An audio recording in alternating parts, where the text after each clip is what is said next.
welcome back to Make Sense of Math. I am Michelle, and today we are going to be talking about the power of anchor charts in middle school math and why you need them. If you think about how math is taught, it's very, it just builds on itself. It's very hard to understand 7th grade math if you don't understand 6th grade math. You need to retain the information.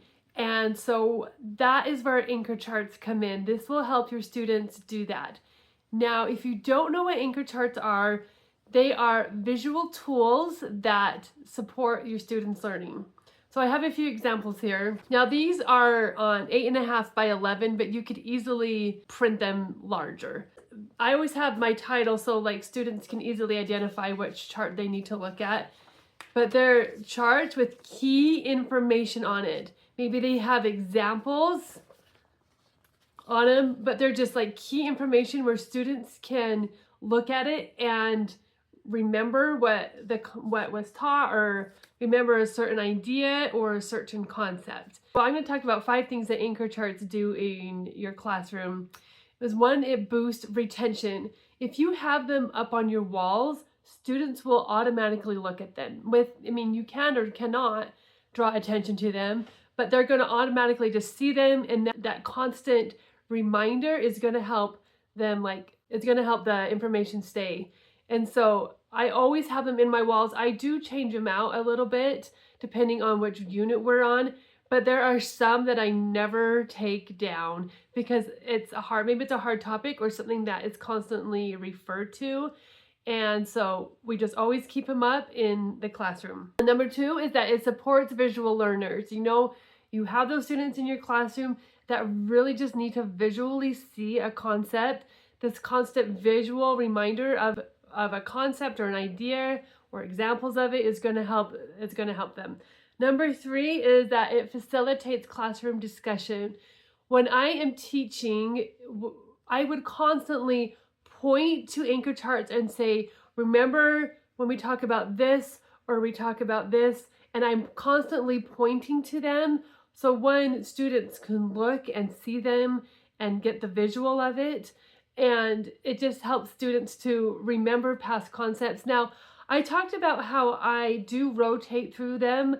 I like to leave a lot of them up because it helps students to connect the concept if I'm referring back to a concept that we have previously taught and maybe my current concept connects to it. I like to make that connection to them.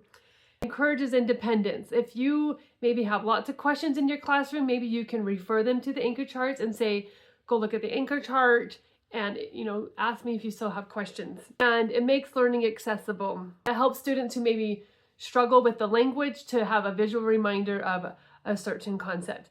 Now, let me tell you how I use these in my classroom. When I started out the year, my classroom, sometimes you walk into classrooms, this is how my kids' schools are, and it's awesome because it's elementary, but it is just decked out the first day of school. Everything's on the wall and it looks so pretty and decorative and they have everything they need. My classroom on the first day of school was a little bit bare. I did have math growth mindset stuff up. I had information on the mathematical practices. I had a few bulletin boards, but the walls themselves were fairly bare because my plan was to put anchor charts on them as we did them. In my class, I taught a lot of the same class.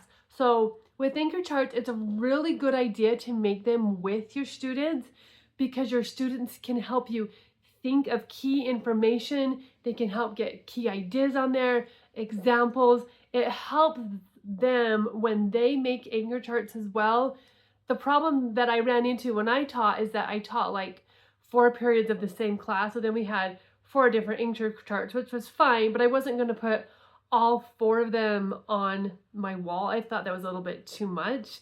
And so I would, we would make them as a class, and then I myself would do it. I would make one anchor chart to hang on the wall using the information that they put on their anchor charts.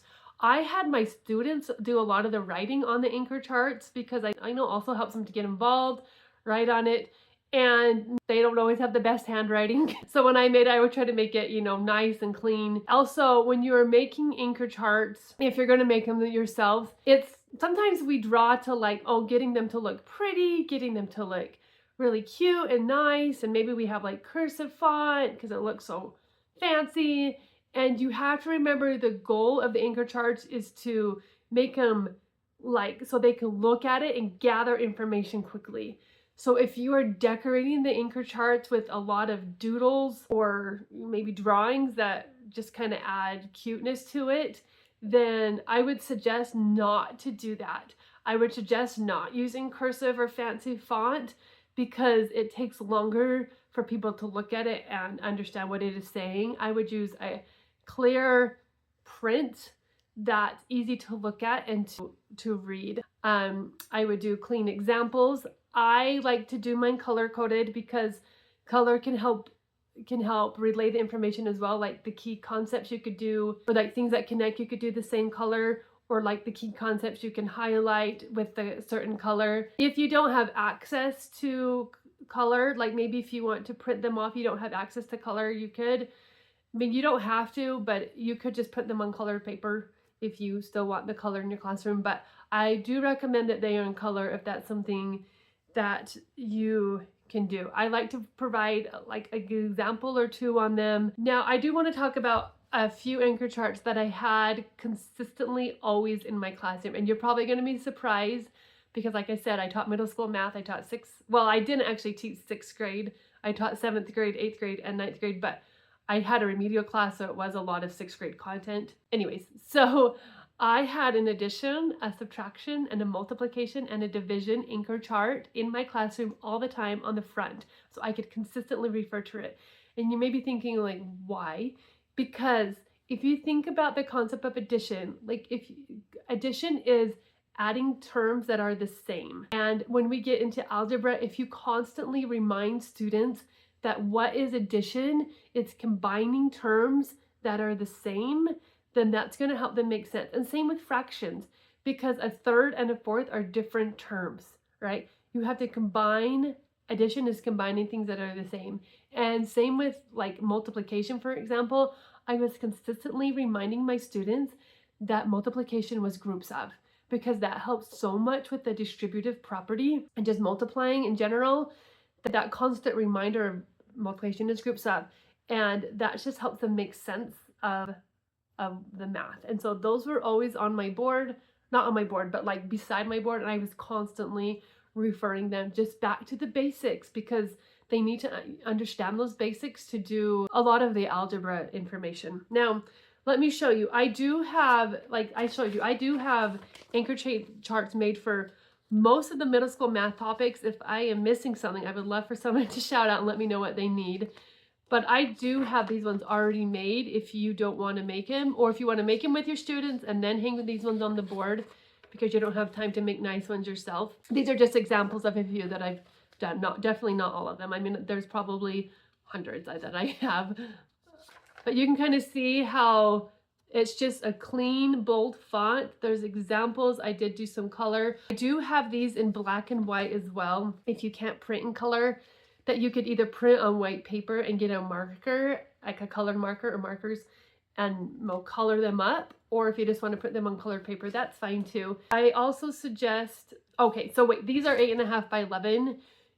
I do have instructions in these that how to print them 4 per page. Let me restate that. So how to print them on 4 pages.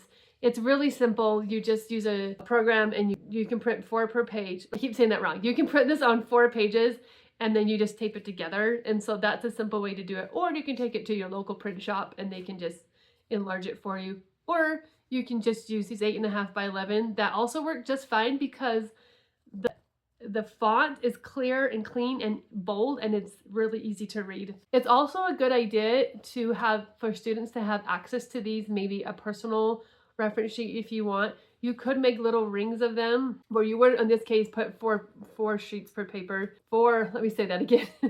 4 sheets per paper, and you could print them out and just have them like to review with. You could put them on a little ring. You could have a couple of these in your classroom that students can use to review concepts, or you could have everybody make their own little ring of anchor charts. If you do interactive notebooks, you could print them out 2 per page and have them paste them in their interactive notebooks. That's why they have their own anchor charts to look at. You could even hole punch these if you use 3-read binders. You can print these out and hole punch them, and they can just slide them in their binders. Now, like I said, you don't have to use these ones. You can make your own. It's definitely doable. But if you don't have time to make your own, you just want them already done, I can put a link down in the comments for these ones.